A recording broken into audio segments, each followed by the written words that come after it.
Our trip through coastal New England continues today in Portsmouth, New Hampshire. Pat and Judy Nurbon are just about finished renovating their old house, and they've asked me to help them out with a problem on the staircase. But my problem right now is navigating these narrow streets. Let's see. Gates. Okay, this is Gates Street. Good morning, Pat. How are you? Ron. Good to see you. Oh, thank you very much. Good to see you. What a beautifully restored house this is. Was it like this when you moved in? No, it wasn't. Thank you very much for the compliment. It was a very neglected house. Really? And we've been working on it for about a year and a half. Wow. Come on in and meet Judy. Judy, come on down. Ron's here. Hi, Judy. How are Ron. you? Pleasure to meet you. I love your house and what you guys have done here. It's beautiful. I know the project has something to do with the steps, so why don't you fill me in? Well, we're interested in a banister on this side. We have 3 grandchildren with dirty little fingers that go right down the wall, and we're worried about safety. So we're really interested in something there. So what are you thinking? Something, the metal brackets and the conventional handrail, the round handrail?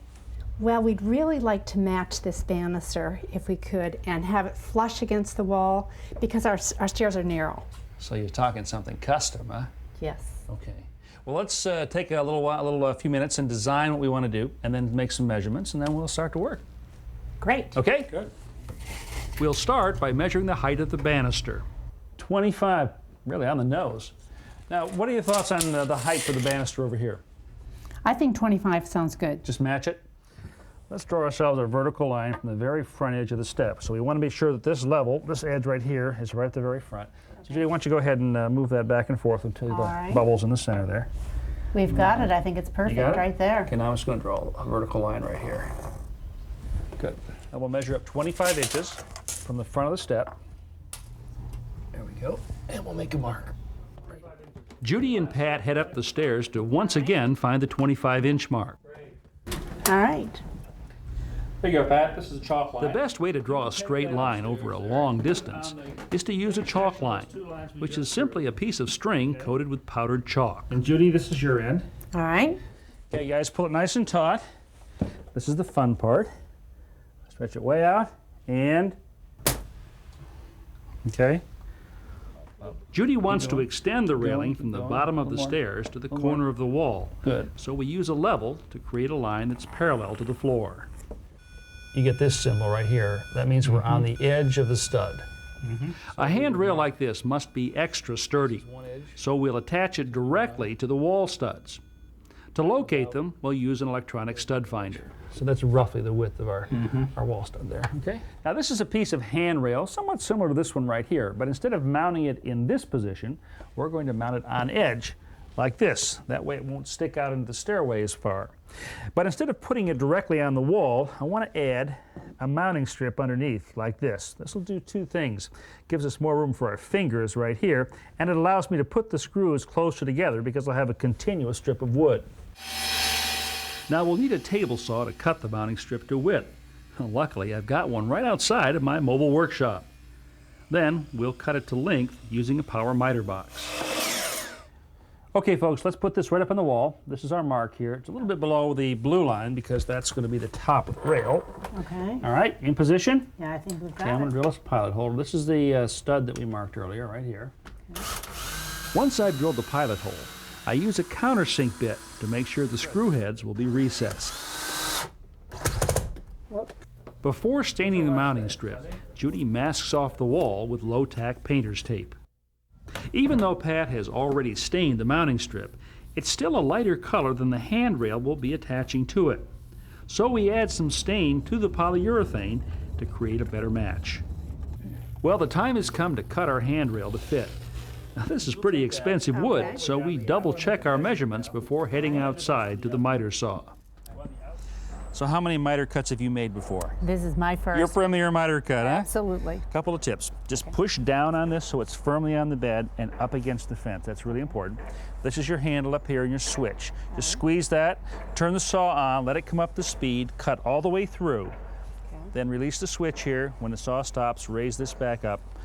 Keep this in place until the saw's stopped. Okay? I'll go back here and kind of hold up the end of this.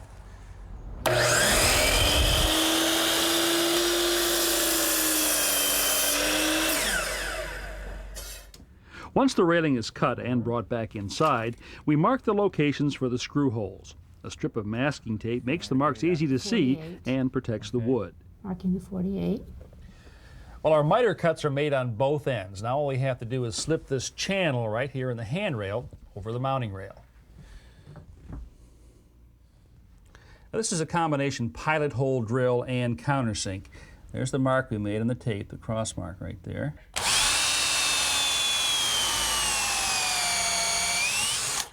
And in goes our first screw. Pat and Judy continue drilling holes and installing screws on the main section of the handrail, while I cut the short horizontal piece at the bottom of the stairs and fit it into place. Perfect, just perfect. To finish off the end of the handrail right here, I've cut a short section and put a miter on it. It's going to drop right in here. And to keep it in place, I'll put some glue on the miter cut, surface right here. Remember this technique anytime you need to end a piece of molding or a handrail like this in the middle of a wall. For extra security, we'll drill some additional pilot holes and put in some more screws. Our banister secured in place, Judy can remove the tape. Now, these are pre-cut mahogany pegs that we're going to put right in this hole here to cover up the head of that screw. What's important is that the grain of these plugs be in the same direction as the grain of the wood here. Sometimes what I do is take a pencil and just make that mark along the grain line so I can line it up a little more easily. Usually they're held in with a little bit of glue, applied right to the tip here. Okay.